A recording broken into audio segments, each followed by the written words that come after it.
Hi,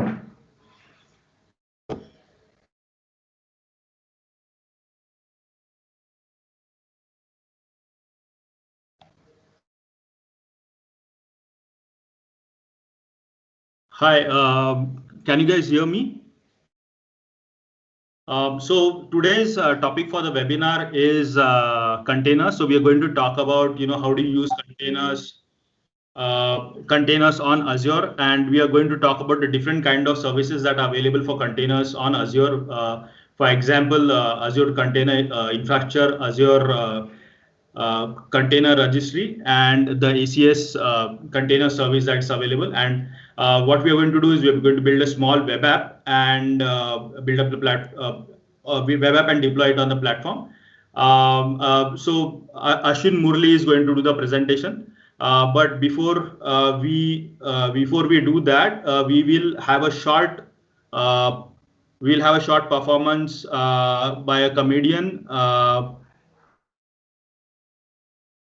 called Pushan Brahmachari. He's a stand-up comedian whose comedy material revolves around family. Even if his family does not revolve around him, general observations and people behavior. So over to you, Pushan.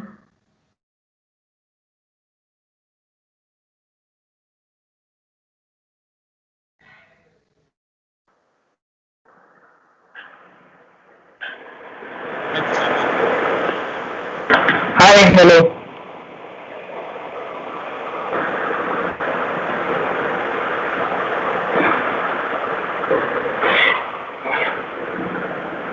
Hello. Hi Pushan. You can Hi. begin performance. You are live.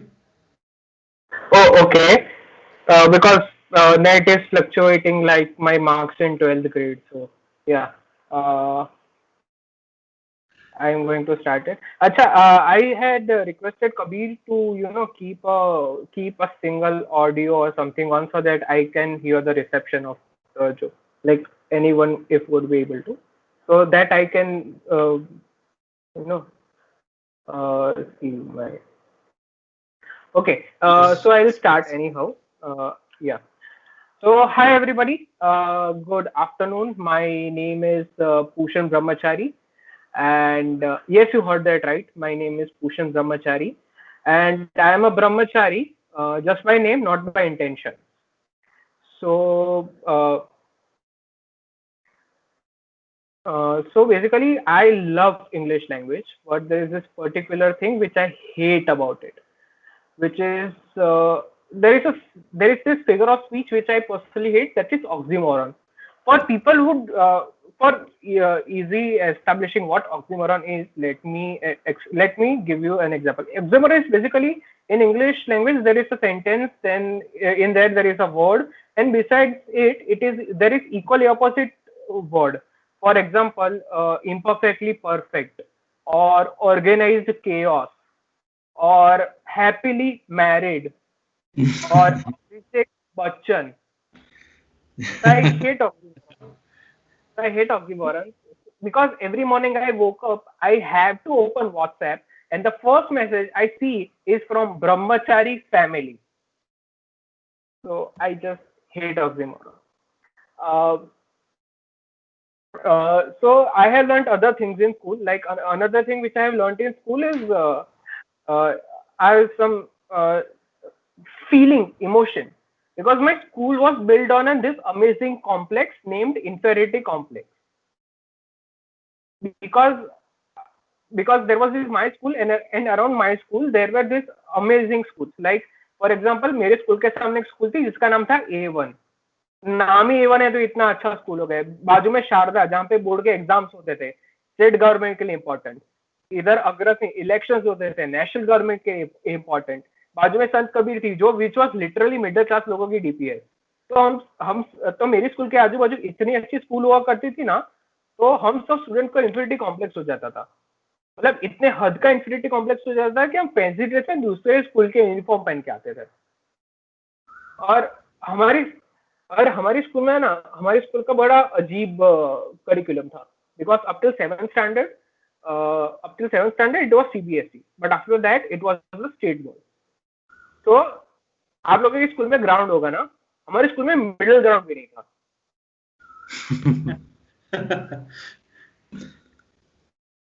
Her school की एक famous जगह होती है कि canteen की यादें होती है, फिर प्लेग्राउंड की यादें होती है। हमारे स्कूल की सबसे ताजी यादें थी वॉशरूम की, और वो वॉशरूम इतना गंदा था ना कि हम उसको वॉशरूम के बदले टॉयलेट बोलते थे।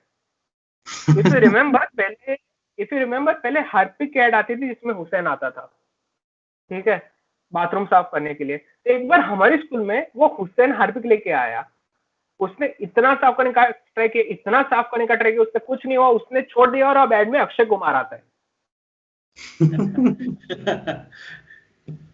और हमारे स्कूल से हमारे स्कूल में कैंडी के नाम पे पान का गल्ला था, ठीक है। लोग बालाजी खाने की उम्र में लोग सूरी नहीं खा रहे थे। अब इतना इतना कुछ ट्रॉमा के बाद मैंने अपनी कॉम चेंज कर दी, मैंने बीकॉम ले लिया।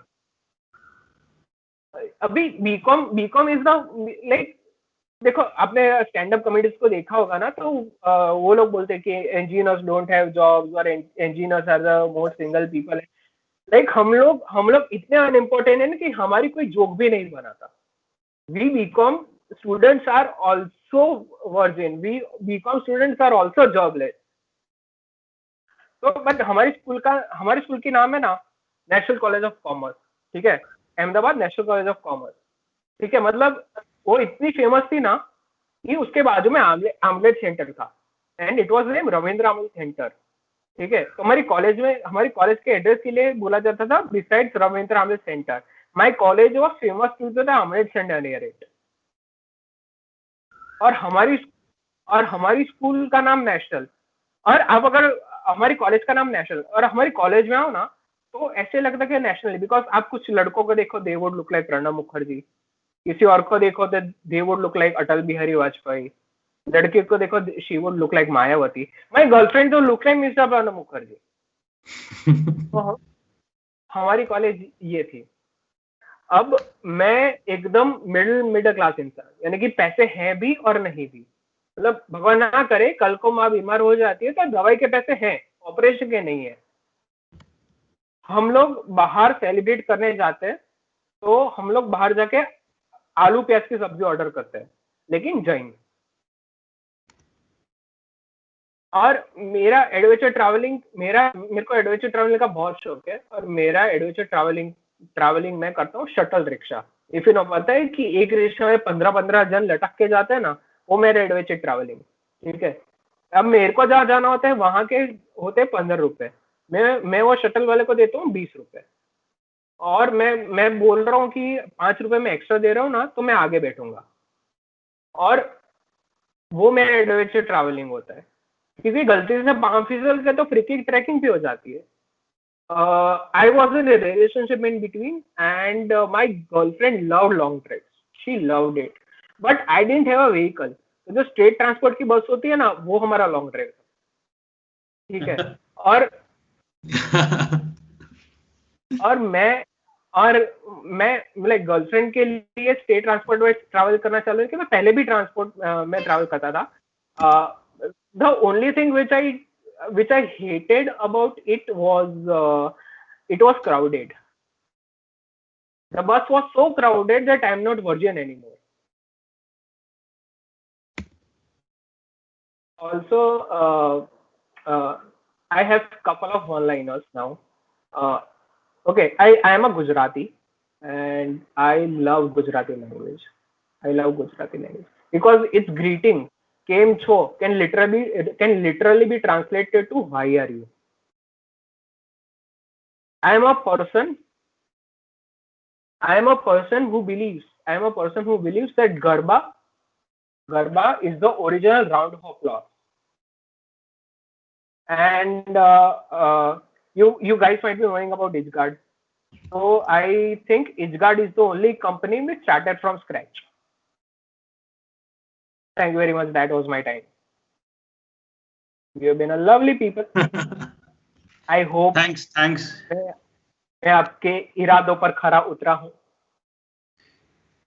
Thanks, Bhushan. Thank you so much for the laughs. So we'll Now we'll start the webinar with the content. So we have Ashwin Murli. Ashwin is a DevOps consultant. Ashwin is a DevOps consultant, and he's been dabbling with containers for a while. He has over a decade of experience working on various public clouds, Azure, GCP, and AWS, and he has worked on cloud migrations, infrastructure automation, and today he's going to talk on different kinds of services that are available on Azure for containers. But before we go there, we have a social media challenge. So you can whatever interesting information you find or screenshots that you find, screenshots you can take of the webinar and you can post it on Twitter. Using the hashtag #ScaleUpThursdays. Our team will be monitoring that hashtag, and you can win a swag bag from Microsoft for Startups for the best post on Twitter for this webinar. With that introduction, over to you, Ashwin, so we can start off with the webinar. We will be, please keep your question and answers coming on. We will be taking question and answers. I'll be replying to them through chat, and also we will put them to Ashwin, who is an expert for today. We'll take a short break in between with Ashwin, and we'll also be taking them at the end of the presentation. So over to you, Ashwin. So let's start with the first the theory and then the demo. All right. Hey everyone. Thanks for being on the webinar today. So like Vinayak introduced, I've been working with public clouds for the better part of a decade now, and today we'll talk about what Azure container instances are and how you quickly go online and in front of your customers without having to spend a lot of effort on infrastructure, and also worrying about how to get the whole setup going, right? So I'm just going to start sharing my slide deck, and we should be good to go in a moment.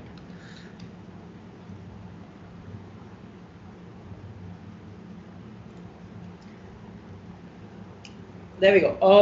Vinayak, can you confirm that the slide deck is visible?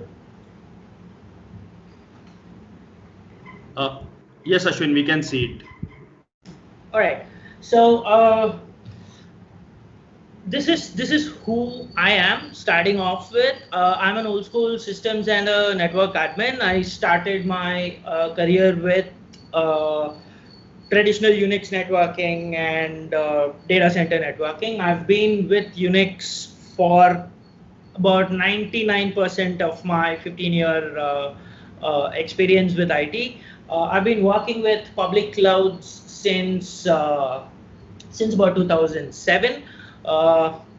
I've also done a few IoT implementations, which not only concerned with the IoT systems themselves, but also help build how a system should be detailed and implemented on a public cloud when it's handling IoT traffic. And this is the last 2 points is something that I sort of put on all my slides. I run my own email and DNS servers. So with that, very quick, who am I? Let's get started. This is sort of what we're going to go with, right? What is Docker? What is it? What can we do with Docker? How do you get going with Docker? So the most important component of a Docker image, as it's called, is a Docker file, and that's the source of how you build a Docker image. We will look at what the offerings are in the Azure ecosystem. We look at container offerings, the different kinds of container offerings that Azure brings onto the platform, and we look at Azure container instances specifically. So a lot of a heads up, a lot of the content in the talk today is meant to be uh, introductory and to get your feet wet in the Azure container ecosystem, more so than explaining a really large, complicated concept in a 1 hour time frame. So we'll take it slow, we'll take it steady, we'll do a lot of theory to understand why we're doing whatever we want to achieve, and then I'll share a bunch of links so that you can sort of go ahead and explore what the Azure container ecosystem has to offer. Right? To get started, the first question that we'll try to answer: what are containers? Right? Containers are a standard unit of software that packages code and all of its dependencies so that the application can run quickly and reliably across multiple computing environments. So the fun part of it runs on my machine that every single developer is used to. So with Docker, you sort of solve that problem. You really solve the problem of it runs on my machine because it will run everywhere, right? One of the fundamental concepts of a Docker image is that it is immutable. The moment you create a Docker image, which includes everything, your application code, your runtimes, your tools that are required by the application, libraries, configuration, all of this is baked into an image and it becomes read-only at that point. And when you start up that image into what we call a container, all these items come into play in exactly the same way, right? Now the fun part, multiple containers can be run by a single OS kernel, and we'll get to that in the subsequent slides. So as multiple containers run in a single OS kernel, they are lightweight, which basically means you can run more containers per unit compute. Cost savings, right? Now this is the traditional setup that a lot of people are used to. You have physical hardware on which you have what is called the host operating system, and on top of it you have a virtualization layer. You have something called the hypervisor. Hypervisor can be replaced with something like Zen or whatever offerings that are there in the market. And on top of that, you have multiple virtual machines. Each machine is a complete guest system. It has its own hardware, it has its own RAM, it has its own CPU. These are virtualized, but it is a complete operating system and a complete computing unit in the full sense of the word, right? So the more you virtualize, every virtual machine adds processing load because it is also virtualizing hardware. Now let's go to Docker and see how that looks, right? So you have the same physical infrastructure, and on top of that you have something called the host operating system, and on top of it you have the Docker runtime. So the Docker runtime is a set of system libraries which virtualizes the operating system for you. You're not virtualizing hardware here. So on top of that, each container runs in its own isolated space, right? So now we've been up to this point, right? We've been using Docker and containers, two terms, very interchangeably. Now, this is not a Docker concept, right? Containerization is basically defined as isolation, and isolating processes is a concept that is as old as 1979, right? So chroot was one of the first isolation systems that was brought in, and then came jails, which were really famous because of FreeBSD, right? The BSD based operating system, Berkeley Software Division's flavor of Unix. And then came Solaris jails, which extended on top of what BSD offered, and then came C groups in Linux. And a a play of all these libraries running together is what you have in the name of interchangeably calling it either Docker or you call it a container. This is literally what we're doing. We basically stop virtualizing the hardware completely. We now tell the operating system and the kernel to isolate portions of its resource availability for each of the apps that we want to run as individual containers. Vinayak, you want to add something here on the FreeBSD and Solaris bit? No, Ashwin. We can go on. All right. So now that we've set the context, right? Let's move on. Why do we need containers? Now, containers give us three really important advantages: agility, portability, and scalability. Now, what do I say or mean when I say that, containers are agile?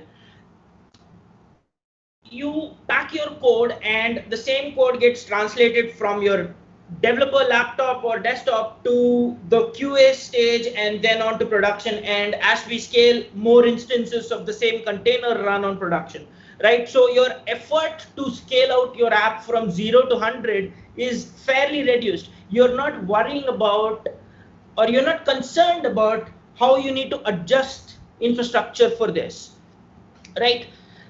Streamlined developer and testing cycles. So your development and test cycles are more or less the same, except for the environments into which the containers connect to and interact with, right? So devs run for example, a MySQL database on their local desktop. They can use a tool like Docker Compose, for example. Test engineers can put it on a server and connect it to a local, MySQL offering that is available in their environment. Production does the same to the production database. So if you think about it, the only factor that is changing in the entire dev to production cycle is the connection string. The image that has been baked once initially has not changed. What does this give you? It gives you a really good time to market, because your test cycles aren't going back and forth. You're not constrained or limited by environment stability issues. You're not limited by the traditional how do I make this scale kind of issues. And the last thing, quicker turnaround time. Because you are now running a standardized setup right from the dev box.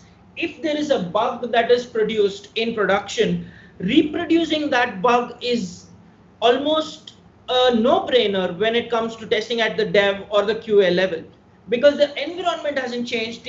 What has changed is just the connections and the strings. Portability. So, I'm just beating the drum here. You have write once, run anywhere. It literally works, right? There is a standardized environment throughout the entire life cycle. Immutability brings lesser moving parts. This is probably one of the most important part of aspects of using containers. The lesser the moving parts, the lesser the variables, and the lesser points of failure. This is something that I have learned as a hard rule, having worked with multiple production systems over the scope of my career. When you have many variables, you have to figure out where your point of failure is. If you know that the system is a baked, non-modifiable piece of code, then nothing can be changed there, right? You cannot change your code. You cannot make changes in production. So if something breaks, it's either a defined bug or it is an infrastructure issue which can be looked at. More security and more safety. So because you are baking in the image, now the fun part is you are preventing this image from being modified when it is executing. You really don't get a chance to edit a running image. So it inherently adds a layer of safety for you. And the last part, scalability, right? So you have very little overhead on infrastructure. as we saw in the slides a few minutes back, right? You're not virtualizing the hardware, so all the compute resources of the host, both in terms of hardware capability and the operating system capability, are freed up because you are not virtualizing components that you do not need to. You need not worry about emulating hardware. You need not worry about emulating process management. You need not worry about emulating memory management. You need not worry about emulating disk management. All of this goes away. The host operating system directly takes care of isolating a certain amount of RAM for you, a certain amount of compute for you, and bridges the network for you. So everything is fixed, and what you have is what you get. Reduce cycle time. Now, because you are not, again, virtualizing hardware, if I have to restart a container because I'm making a change in code and I need to pull the latest code base in, it's near instantaneous. It is literally just shutting down a process with a sig kill and starting it up again. Skewed scaling with orchestration, and this is one of my favorite aspects of scalability, right? Because everyone today, if you go out on the internet and you look at containerization, you will see microservices, as a term tagged along with it. Now, the fun part of microservices is it's a double-edged sword, right? The fun part is you get to break your application into distinct components based on separation of concerns as the core fundamental.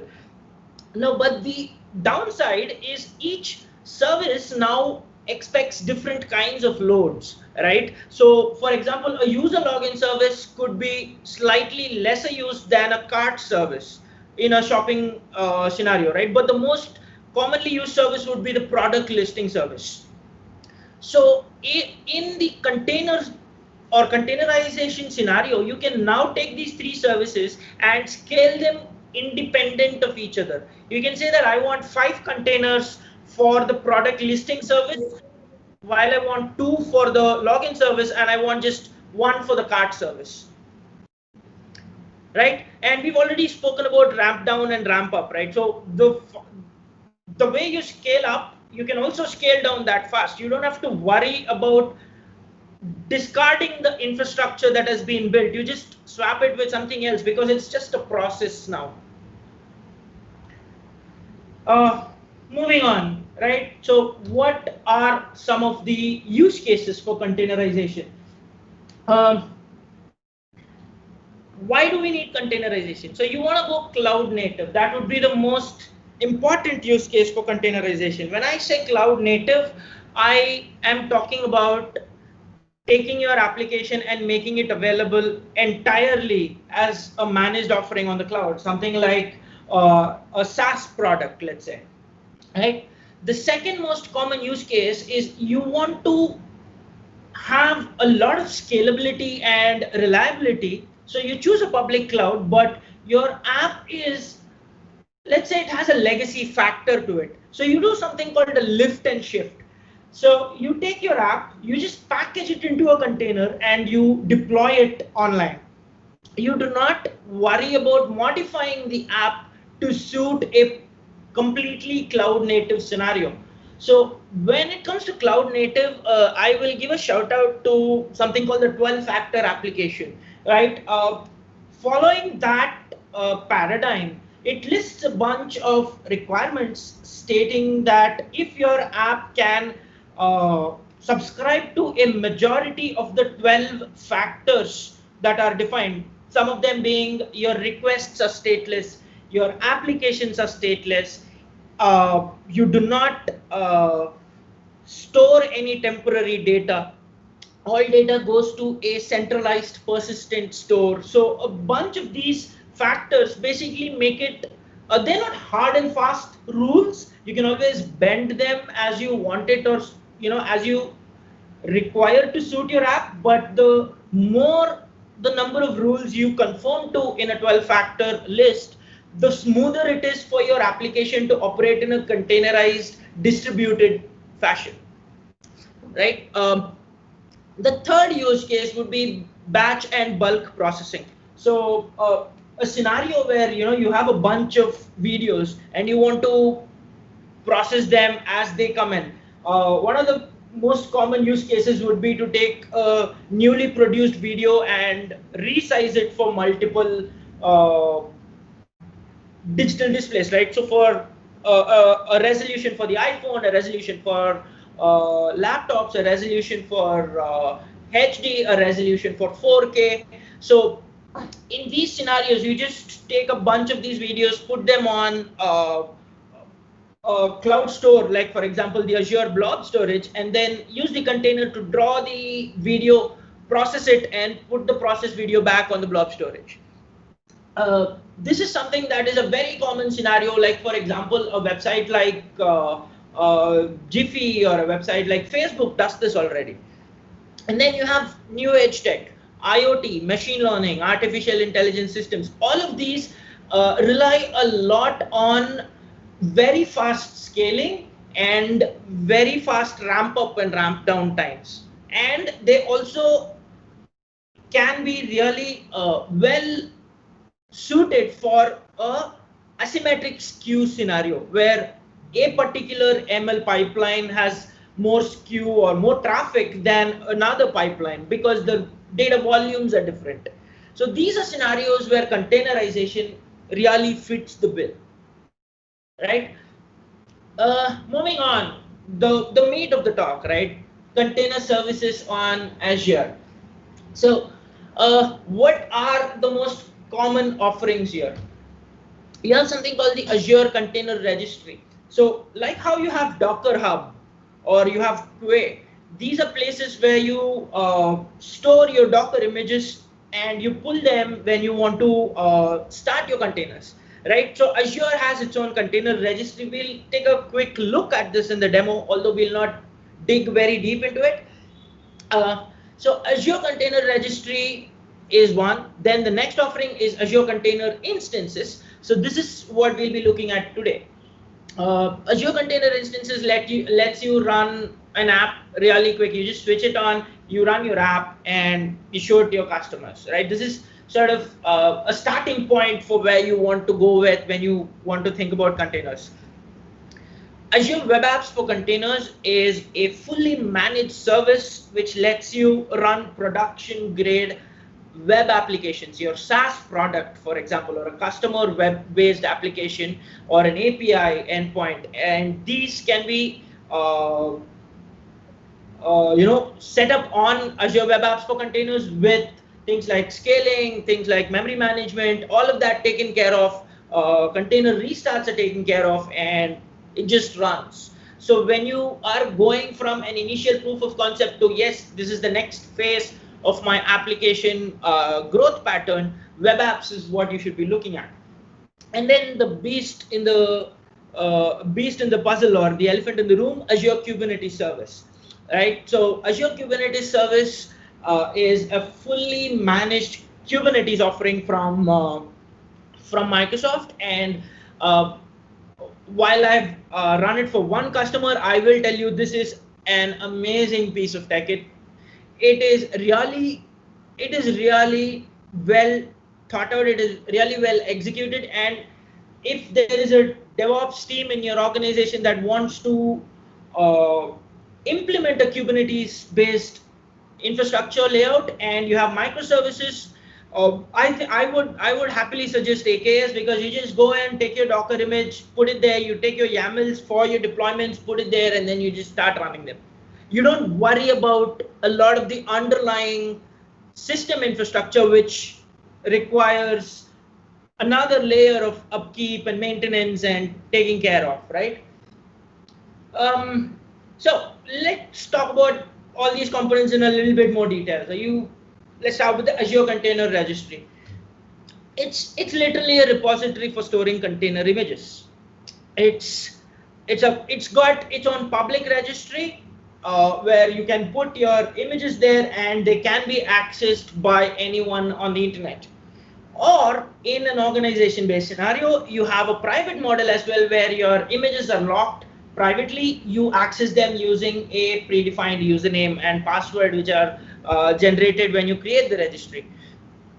Now, the fun part is container images can be replicated across Azure regions.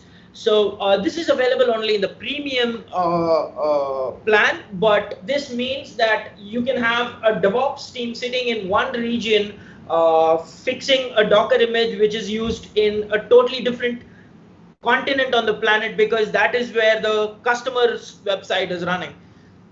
So containers have the traditional Docker naming convention, although the tag must correspond or have a name which maps to the registry name as well. Right, now moving on, container instances. So this is the fun part, right? You just run your containers, job done. There is no complexity here. You switch on, you define what image you want to use, you define your ports on which you will access that image, you get a DNS and done. It gives you a really quick time to market. So when a customer comes in and says, you know what, I want to talk about exploring, let's say a new idea, or I want to explore a proof of concept, develop it, pack it into a Docker image and push it online on ACI, you've got it online in a few minutes. It's completely serverless. The focus with any managed infrastructure is that you worry about your business. You don't worry about the infrastructure. While there are multiple schools of thought, I will explicitly mention it here. I'm a big fan of managed services, because if someone is managing it for me, rest assured they're doing a better job than I am. And if someone is managing my container infrastructure for me, then all I'm worrying about is totally taking care of my business and earning my money. That's about it. The next part, you pay per second. You don't pay for an hour, which is the traditional billing mechanism on the internet. You pay per second. So from the moment you say start all the way till you say stop, rounded off to the nearest second, that is what you pay. All the managed service benefits, right? Again, if I have not been clear enough about this point, I don't have to worry about where my system is running. I just choose an operating system between Windows and Linux, and I choose Linux because I'm a Unix. I've been with Unix the whole of my career, and done. I don't worry about where the container is running. I don't worry about how it is being managed. I just have bounds. How many CPUs do I want? How much RAM do I need to allocate for the container? And how do I start it? How do I access it? That's it. Right? Vinayak, you want to add something?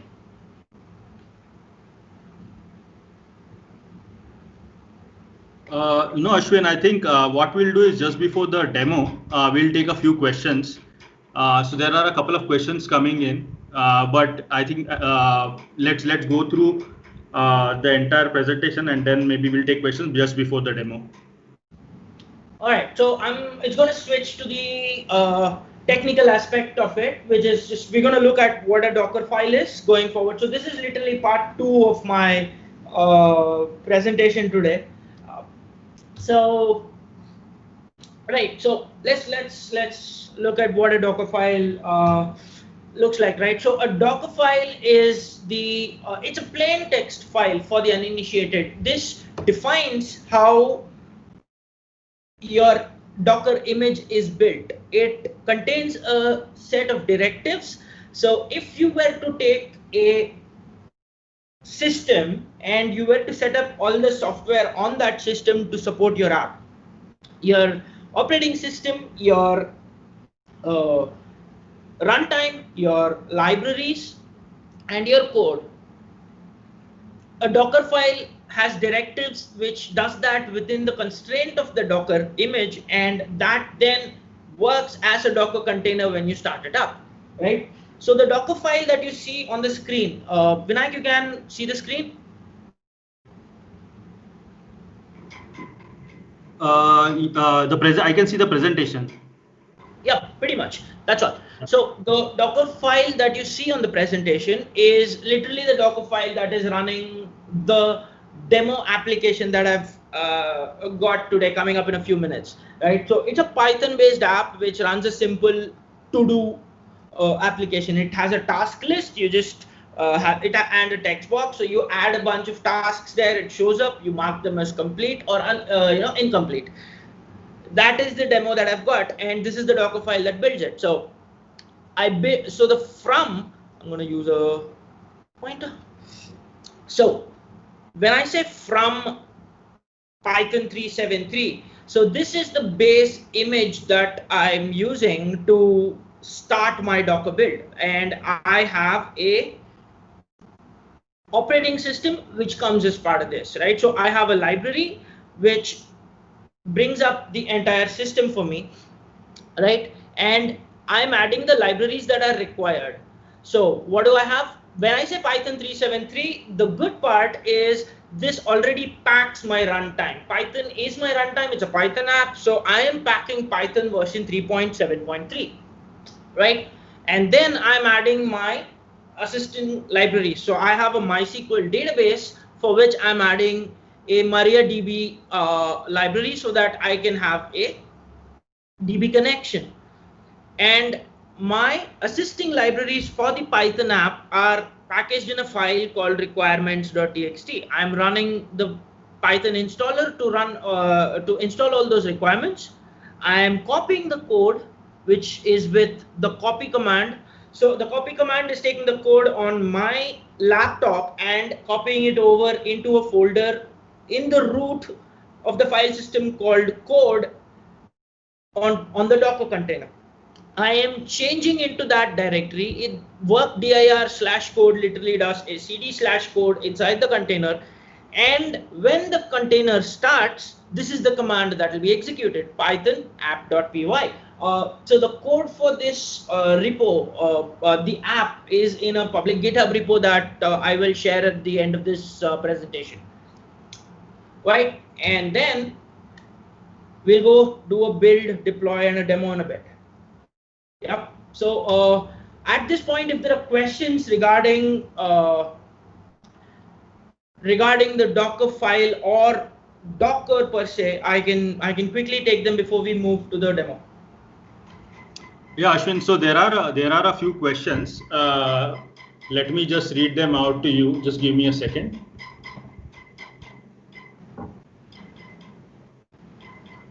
So one of the questions is like, how do you handle caching? How do I handle caching in?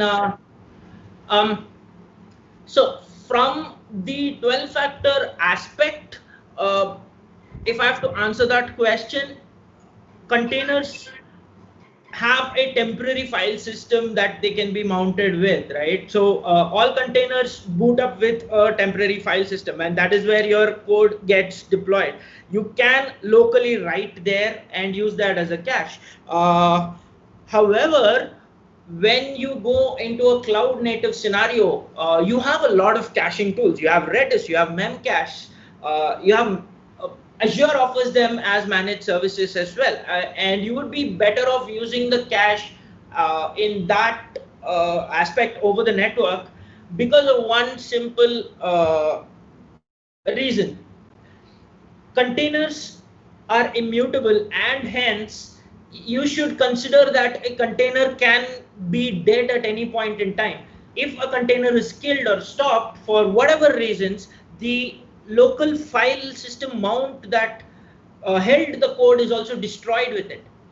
So at that point, you lose all the cache that you've locally built up. So always when you go in, when you're thinking container paradigm, whatever add-ons that you want that your code will use should come from external managed services. Yeah, I think in a similar vein, there was a question about can you run DBs in containers?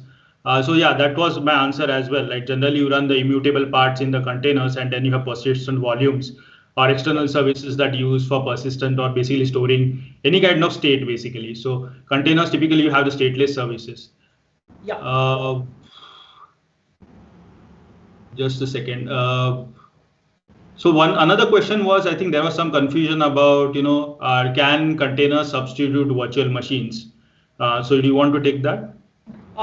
Can containers substitute virtual machines? From a hardware perspective, no, because containers do not run a hypervisor, so to speak, right? They are just loaning compute resources from the host, and they are directly running on the host. A virtual machine is a totally different paradigm altogether. Yeah, so yeah, as I answered in the questions, that containers do run on virtual machines. In Azure, you also have the ability to have virtual nodes. So typically what happens is you provision the virtual machines and then you run the containers on that. And as you scale, you provision more and more containers on the virtual machine. And what virtual nodes does is it just like ACI, it provides you a large virtual node where you can run actually large number of virtual machines, sometimes up to 700, 800 virtual machines. So that kind of becomes like your excess capacity. So that is how we have seen people manage the containers and the app. The other question was, regarding continuous integration on Docker from Azure Arsenal. So there we are using, you can use Azure DevOps, you can use GitHub Actions as well, or you can run your own Jenkins as well to generate the containers and actually deploy them to production.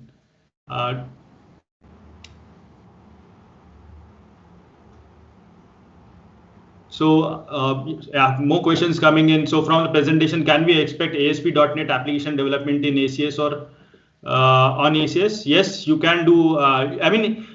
Basically, containers are agnostic to any kind of stack that you use, right? So you can actually, regardless, you can run anything from PHP, JavaScript, Haskell, you name it, you can run it, because it doesn't really care about what runtime it is.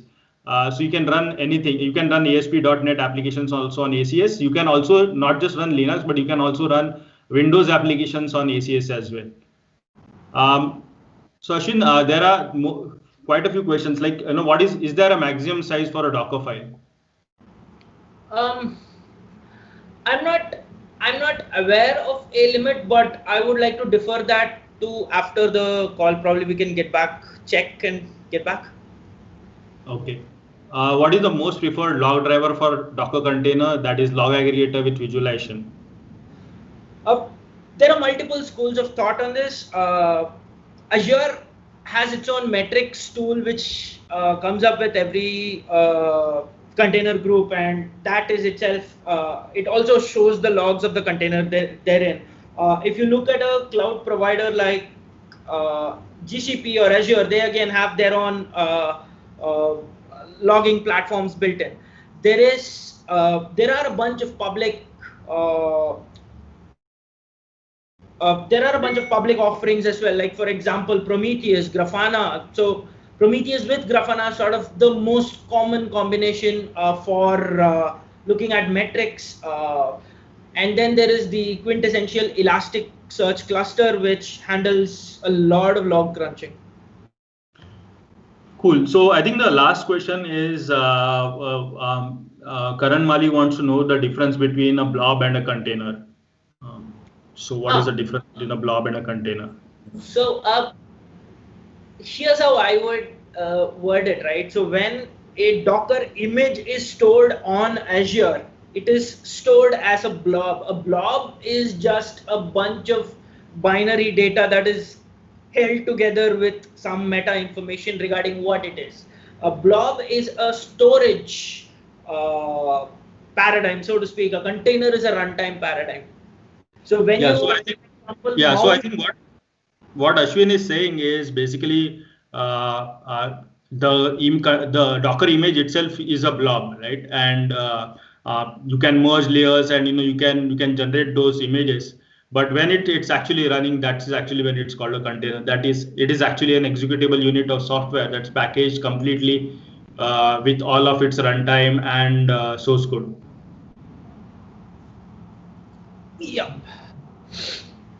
Cool. I think Ashwin, I think we have answered most of the questions. We can get on with the presentation. I'll mute myself. You can take on from here. Right. So I'm going to share my screen again, and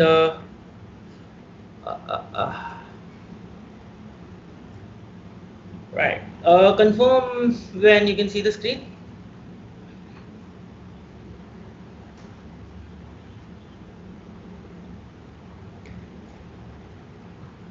Vinayak, can you see the screen?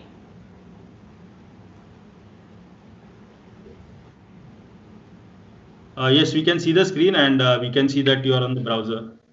All right, good. So we're going to go through the process of creating a container on, or rather, starting up a container on the Azure container instances. So when you are on the Azure portal, head over to container instances. I've got a few running, so I'll basically show you how the creation is done, and I will switch over to the actual container that's running, right? Uh, so you go into container instances and you say add. Now it asks you to create a resource group. So the resource group is used to collate all of your related resources under one single bucket. Right. So for example, each department in an organization could be an independent resource group. Right. So you select a resource group here, or you create a new one, and then I say test container, and I select the region. I'm leaving it US East. I'm happy with that. So now there are multiple sources from where you can pull up a container, right? So you've got the container registry from Azure, or you've got Docker Hub. So my initial container, I've got it in Docker Hub. So I'm going to just use that. For example, let's look at. Ashwin, can you reshare it? I think the screen is actually stuck, it seems. Oh, okay. Just 1 second. I'm switching. I'm just going to do that again. Just 1 second.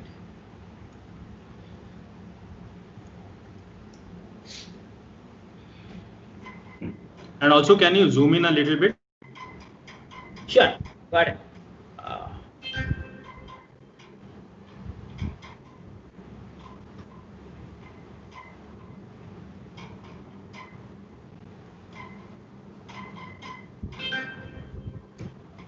I've started sharing. Can you see it again this time now? Is it clear? Just a minute, it's taking a little bit of time.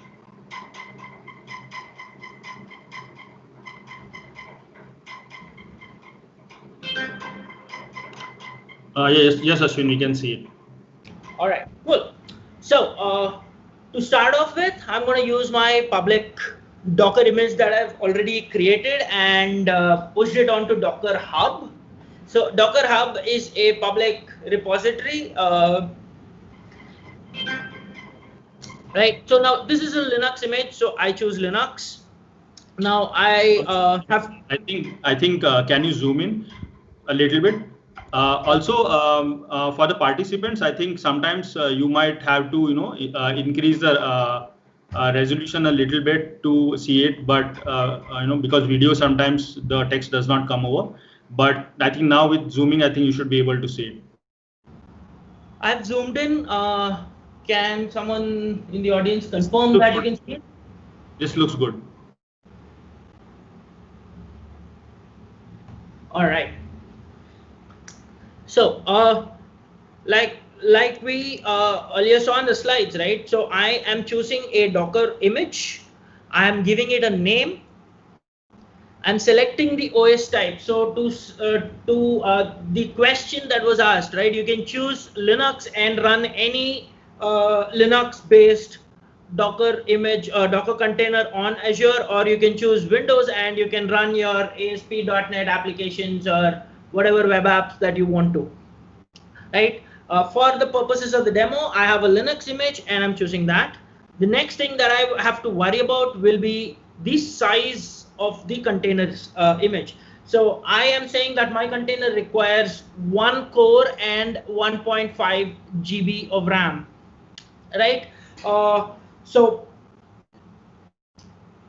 now you have something called the GPU. So we spoke about the batch processing use case of a few minutes back, right? So if I want to do batch processing and I have to keep something like a data center full of NVIDIA GPUs to run video processing or animation related work, right? It's going to be a very costly affair. So I just upload the images. They are stored on the videos are stored on the Azure Blob Service. I fire up a container with GPU systems and it just gets started off, right? And I'm paying per second. We mentioned that, so you don't have to worry about costing or owning the infrastructure at all.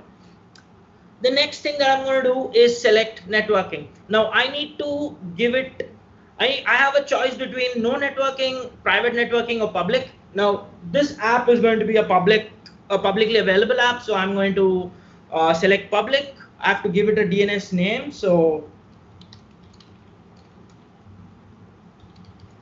I have a name. Now the requirement is that this name has to be unique across the whole of east.us.azurecontainer.io. Keep that in mind. And then I choose a port on which I want to expose the app. I say next. So the next, what we say is we define the restart policy, right? So when does Azure restart this container? Does it restart it on failure? Does it always restart it, or does it never restart it? So the default is on failure, and we will leave it at that. And then we move on to environment variables. So any environment variables that are required by my code will be given here. So for example, if I want to give a database string, I would just say db const string is equal to, let's say, MySQL colon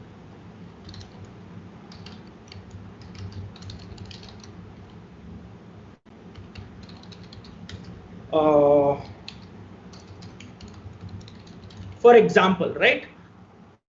And then I can override a command, and this is a very useful feature because you can now build a centralized Docker image and then change the command to perform different actions in different scenarios, right? So if there is someone coming from the Django or the Rails world, the code base is the same, but using, in the case of Django, I have manage.py, right? I can use that to run tasks. I can use that to run the server. I can use that to run migrations.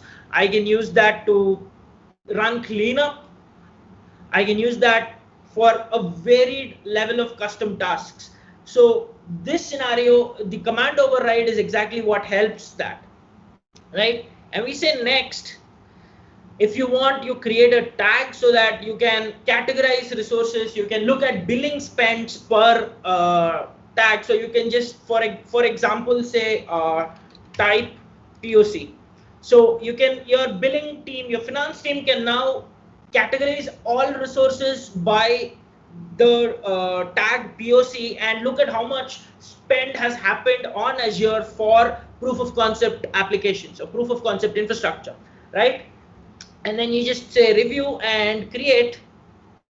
The moment you say create, it's going to fire a call to Azure and is going to get you a new container, right? So when the container comes up, this is how it's going to look like. You're going to get a public IP. You're going to get a DNS because we said we want a DNS. It's going to give you a bunch of metrics. What is the CPU? What is the memory? How many network bytes have been transacted? So there was a question about metrics earlier, right? So this is one of the quickest ways you get metric information or infrastructure level metrics on a container, right? Now, given this container name, if you click on containers, you see that the container is currently running. It actually pulled a Docker image and then it started it, right? You have something called the restart count. So this is a very important factor. This lets you know how many times the container has actually restarted over a period of time, right?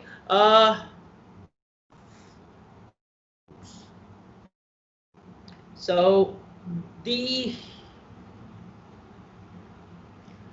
just 1 second. So given a container, you also get this logs. You see what the container is doing, right? So let's actually look at what we've deployed. I've deployed an app which handles a to-do list.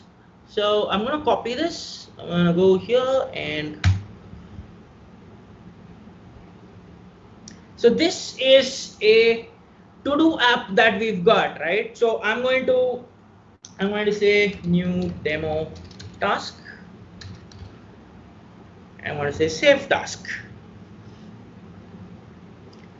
So what is this container doing? This container is talking to a MySQL database in the background and saving my updates to a MySQL table, right? So with absolutely minimal code, I've come from taking a open source app, building a Docker file for it, building the image, pushing it to a Docker registry, and using that Docker image to start up a container and deploy the app, right? And when you say complete, there you go. My demo is almost done.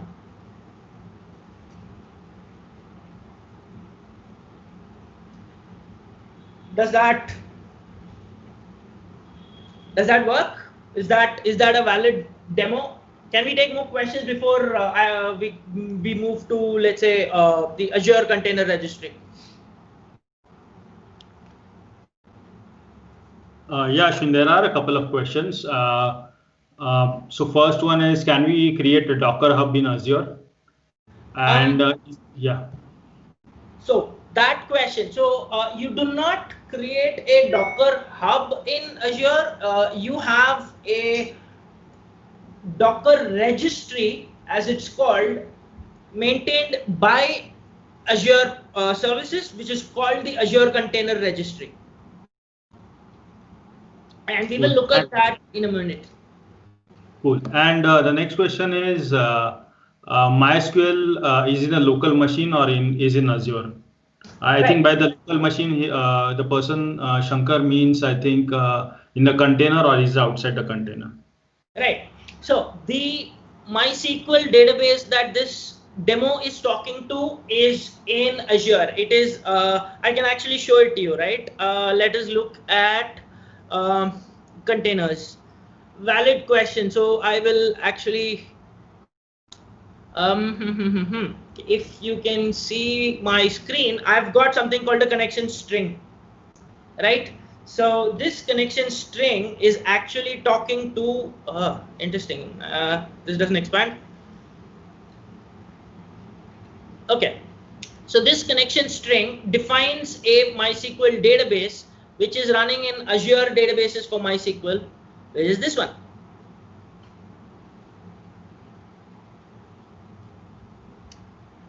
Right? And this is exactly, so the most important thing that I would like to point out at this point is, because you're running Docker and you can actually package whatever you want inside a container, you should not logically think about packing databases inside a container. Containers are ephemeral, which means that the moment the container goes out of scope, your data is also gone. So you have to be very careful about mounting volumes into that container so that your data is written to that volume and is held safely. If you were to ask me if that is fine and is that a worthy approach, I would say it is not worth your time. Which is exactly the reason why I chose Azure database for MySQL, because the app required a MySQL database and I just put it on the same network.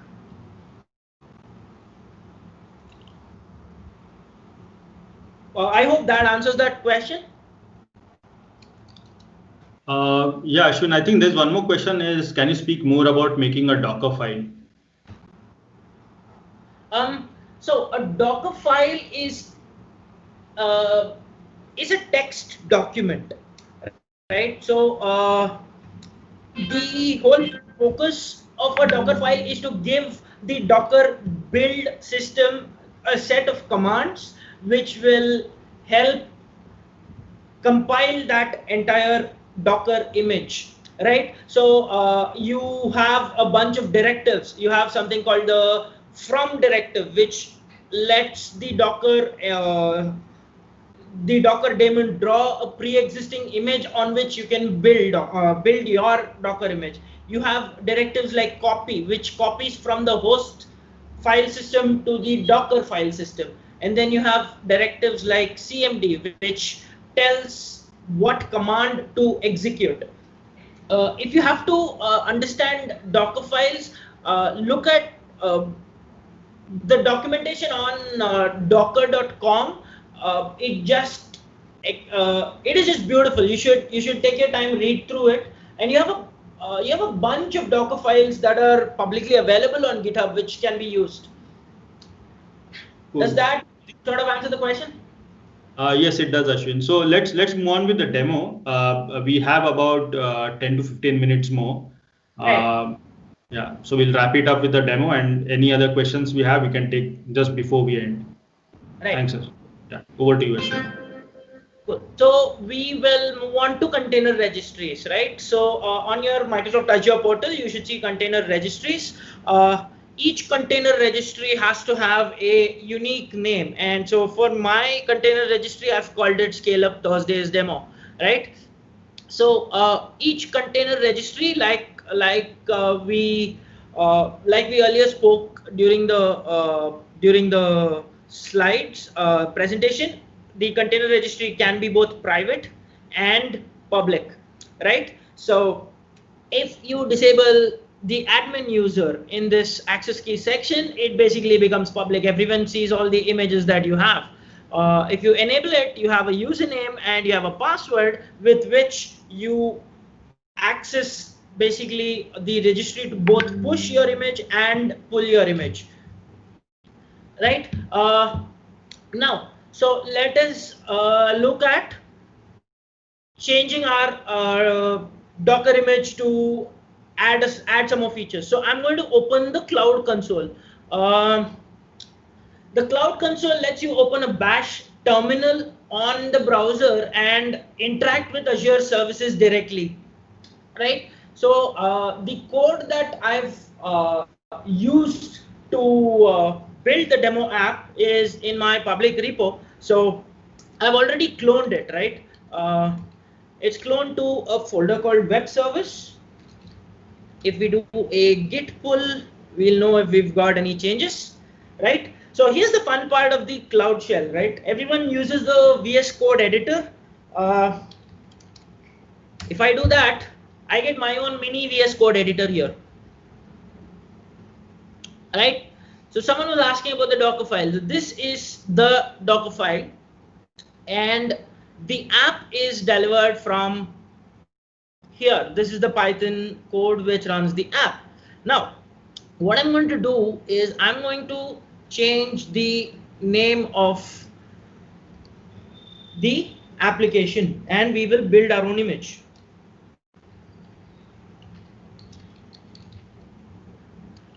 I've made that change, and now I'm going to just run a build.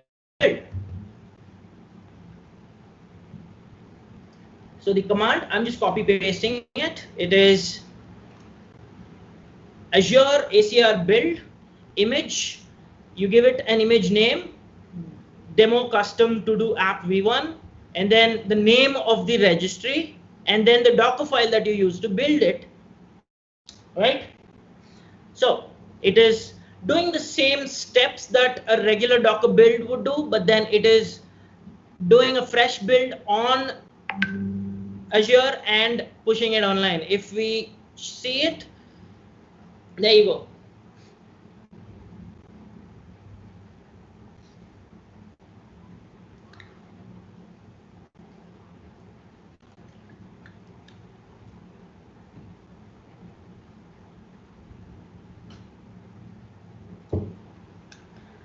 right? It says pushed. So a full build was done in 44 seconds, and it pushed a demo/custom to do app repository with the tag v1. So let's take a quick look at where that is. I'm just going to exit the Cloud Shell, and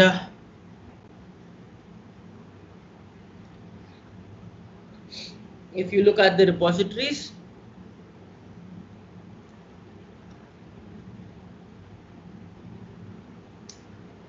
we see that the image was just pushed here, right, at 5:10 GMT plus 5:30. This is when we pushed the image. And now I'm going to show you one last bit that we work with, right? Just give me a second.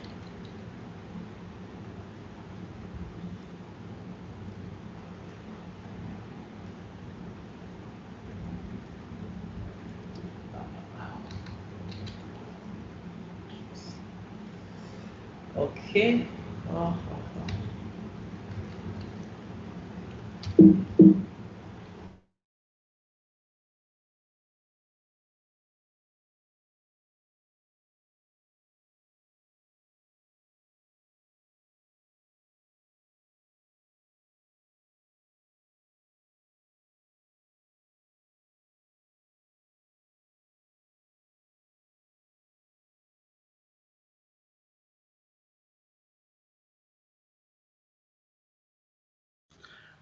I think we just lost Ashwin. We'll just wait for him to get back. I think maybe he has an issue with his internet connection.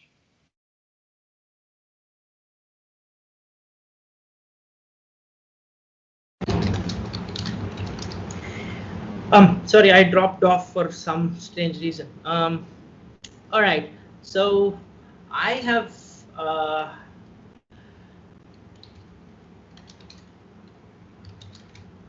Vinay, can you hear me?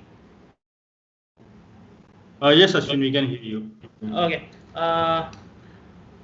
So there is the other aspect of it, right? So with regards to the DevOps, so I thought I will show that as well. So the entire container instance is now a simple YAML, right? So if we change the name of the image, the username and the password, we should be able to deploy it completely, right? So I'm just going to copy paste that.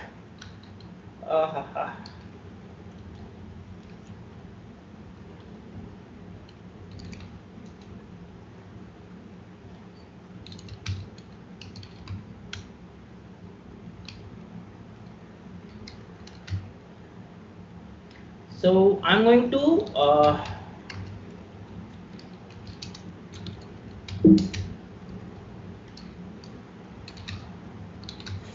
so this is the YAML that we have, which contains the entire setup that is required for our containers, right? So we're going to add something called image registry credentials. We saw that as part of the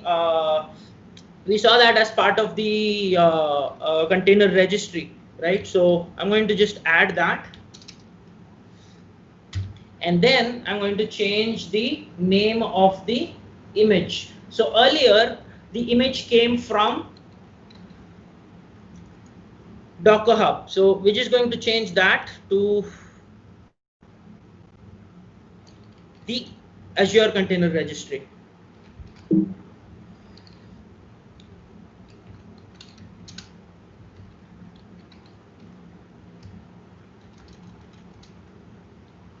Right? And we say Azure Container Create. So we mentioned the resource group and we mentioned the YAML that we use, right? In a few moments, what this is going to do is it's going to say running, and it's going to swap out the image for us on our app, right? So we change the title, right? So when this is done running, it's going to change out here. There you go. it changed to do Azure demo. This is what we changed when we ran it, when we made modifications in the Cloud Shell, right?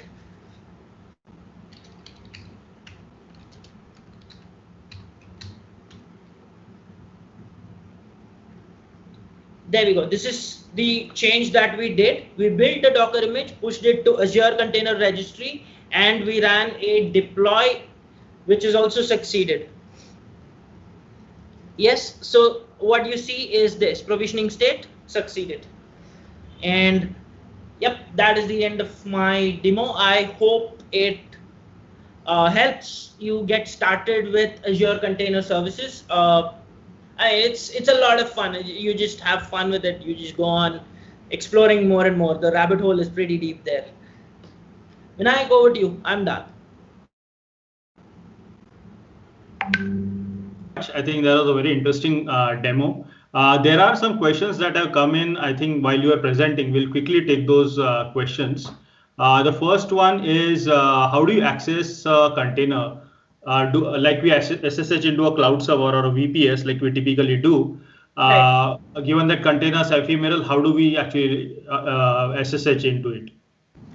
Right. So it's you've sort of answered your own question, right? So the container is ephemeral, which means you are not supposed to SSH into it. What you have to do with a container is trust the logs and the metrics to figure out where your problems are and solve them outside the container, either through a code change or an infrastructure change. Good. Although, yes, you do have something called you have the process of building in the SSH daemon and switching it on. But what that also means is you have to pre-bake your SSH keys into the container, into the Docker image, which in my opinion is a massive security risk. Yes, that actually brings me to the second question. What is the preferred approach to manage the security with containers? Do you recommend any security hygiene list for deploying containerized apps? So I think you started answering that question before, Right. before I asked you. One part of that is what I've answered. Never SSH into your container. The second part of it is because the word hygiene was mentioned. This is a very basic demo, right? There is not a lot of thought that has gone into structuring it in a production grade environment. So I'll tell you what happened. I ran this demo yesterday night and let it run, and I was subject to a denial of service attack over the night. My database crashed, right? So when you run this kind of a containerized setup in production, the thing that you should keep in mind is you should always have a load balancer which is in the public domain. Everything else should be in a private network, and there should be just wiring between the public and private subnets. That is something that you have to very consciously think of. Yeah, also to add to what Ashwin said, you can also use like Azure Key Vault to actually store your secrets and other things. So basically, whatever is there in the container has no secrets or any other data that you don't want to leak, and that is kept in the vault. And then you basically use the vault to actually access all of the credentials or any API keys that you have. So the next question is for dev environments, do we use container to manage? Do we use Portainer to manage containers and ranchers for Kubernetes clusters in prod? Do we have equivalent tools in Azure? A lot of see, containers as an ecosystem is a standard, right?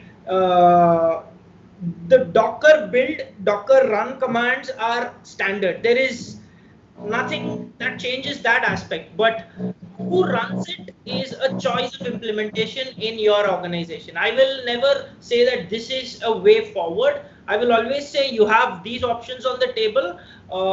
The scale of your DevOps team, the scale of your engineering, the spread of DevOps principles across your organization is what is going to determine the choice of your ecosystem.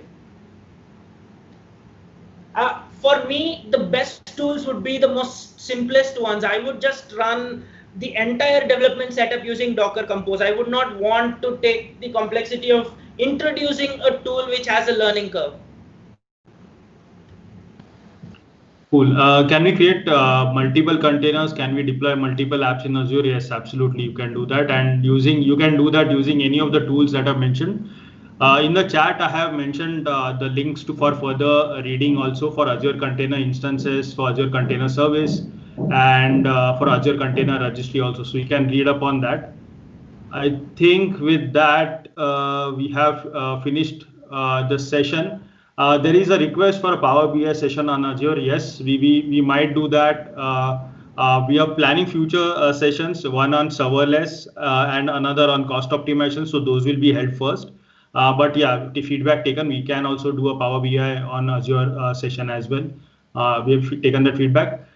With that, I thank Ashwin for his talk. And Kabir, can you put up the slide for the social media challenge? Yeah, so the winner of the social media challenge is Xavier Arujo. I hope I pronounced your name right. So you should be receiving a swag bag from Microsoft for startups soon. Thank you so much for tweeting about it.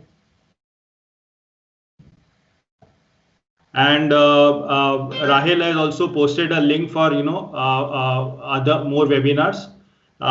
Thank you everyone. I think with that we will stop here.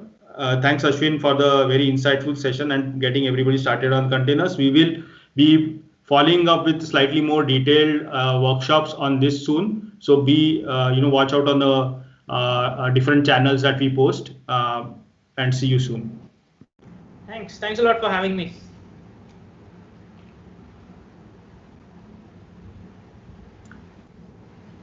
Thanks Ashwin. Bye.